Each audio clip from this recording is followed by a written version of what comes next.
bem, hoje a gente conversa com o Rafael Custódio, que é repórter da Agência Pública. Oi, Rafael, bom dia, tudo bem? Bem-vindo ao ECL. Bom dia, Vivian, William, Fábio. É um prazer poder conversar com vocês hoje. Muito bem. Você vai falar para a gente hoje sobre uma reportagem da Pública sobre o assassinato de um casal de indígenas venezuelanos em 8 de janeiro em um abrigo desativado da Operação Acolhida em Boa Vista, capital de Roraima. Ambos pertenciam à etnia Uarau. O Jefferson de Jesus Montilha Matos tinha 39 anos, ele foi assassinado a tiros do lado da companheira dele, a Miele Pérez Cardona, de 34 anos. Ela também foi atingida e acabou morrendo depois no hospital. O assassinato do casal indígena deixou 7 crianças adolescentes órfãs que hoje estão sob a tutela da avó materna. Segundo a agência pública, apurou 7 dias após o assassinato, o boletim de ocorrência do caso ainda não foi despachado para nenhuma das equipes de investigação do Departamento de Homicídios e Proteção à Pessoa de Roraima. A Operação Acolhida, que recebeu cerca de 1 milhão de pessoas, é a maior operação de imigrantes da história recente do Brasil nos abrigos.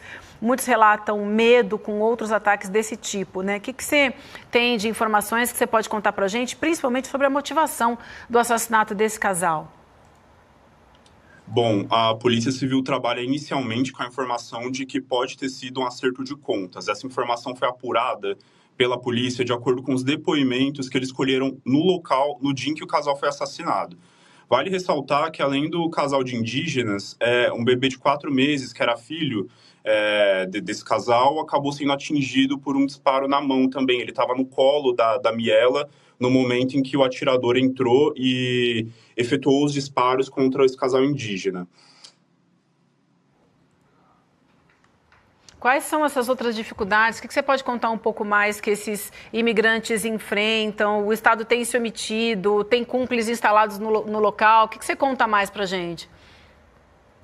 Bom, a comunidade indígena que vive em Roraima, na Operação Acolhida, eles têm uma série de relatos de violações de direitos, né, de acordo com a apuração que a gente fez em junho do ano passado, numa visita às instalações da Operação Acolhida.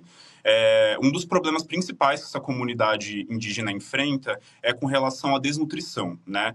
Lideranças que a gente conversou dentro desses abrigos, inclusive desse que está desativado pela Operação Acolhida, relatam que o principal problema é relacionado à alimentação, porque os indígenas seguiam uma dieta específica, né? Uma dieta tradicional. E aqueles que estão sob a tutela da Operação Acolhida, eles recebem alimentos diários, 3 refeições diárias, só que isso não segue a dieta que eles têm costumes, né? Então, por exemplo, para eles conseguirem fazer os seus alimentos de tradição, eles precisam trabalhar, eles precisam, e a maioria não tem emprego formal, então a maioria acaba comprando alimentos que as pessoas dispensam. Por exemplo, cabeças de peixes, frutas e verduras que são descartadas e são mais baratas, que às vezes não têm a qualidade necessária, ou que dão algum tipo de garantia de saúde. Então, as pessoas acabam sofrendo com a desnutrição, a fome e também a dificuldade de conseguir manter os seus costumes, né? As suas tradições.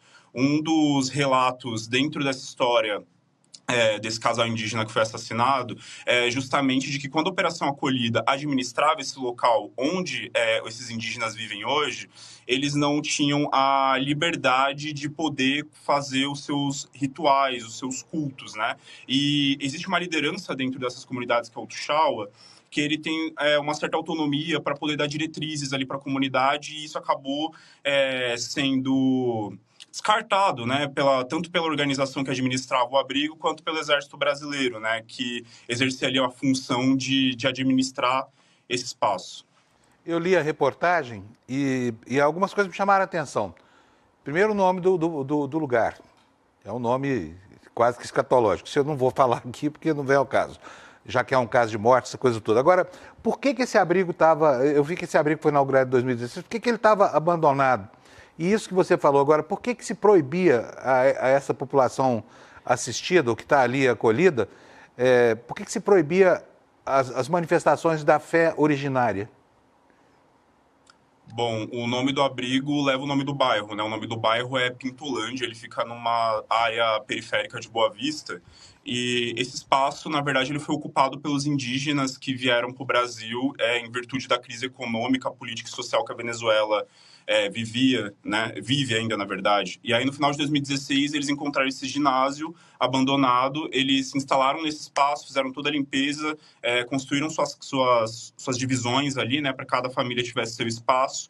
E a Operação Acolhida começa em 2018 e chega nesse local, né? Eles se instalam nesse local com a promessa de que fariam um bom atendimento para essa população, né? De que dariam alimentação, acesso à saúde, documentação.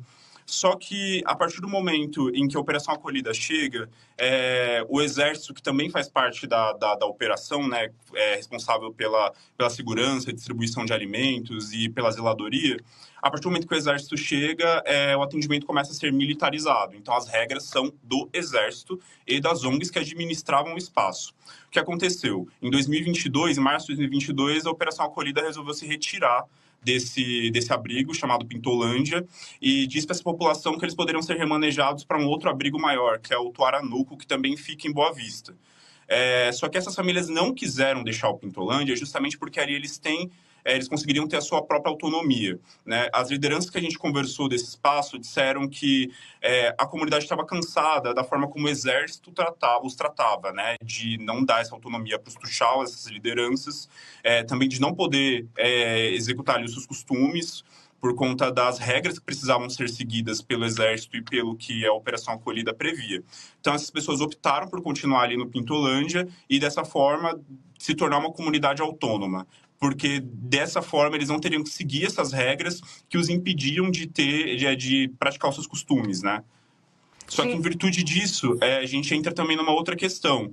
Como a Operação Acolhida deixa de assistir essas pessoas, elas entram em situação de vulnerabilidade, né? Porque a Operação Acolhida ela ainda fornecia algum tipo de alimento. Embora todas as críticas relacionadas, né, até durante a nossa série, que é o Segredos da Operação Acolhida, a população pontua, que é os alimentos que são todos os dias a mesma base, de que não seguem a dieta dessa população indígena, agora eles têm que viver de forma autônoma. A maioria não tem um emprego formal, são catadores de reciclagem, fazem trabalhos esporádicos e com isso eles conseguem comprar um mínimo ali para conseguir se alimentar, e isso traz à tona uma outra realidade, que é a da desnutrição e a saúde que fica comprometida por conta disso.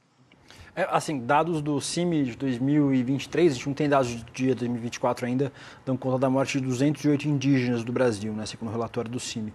E além das camadas adicionais que imigrantes, refugiados vêm para o Brasil precisam passar, esses ainda precisam passar por outra camada de preconceito.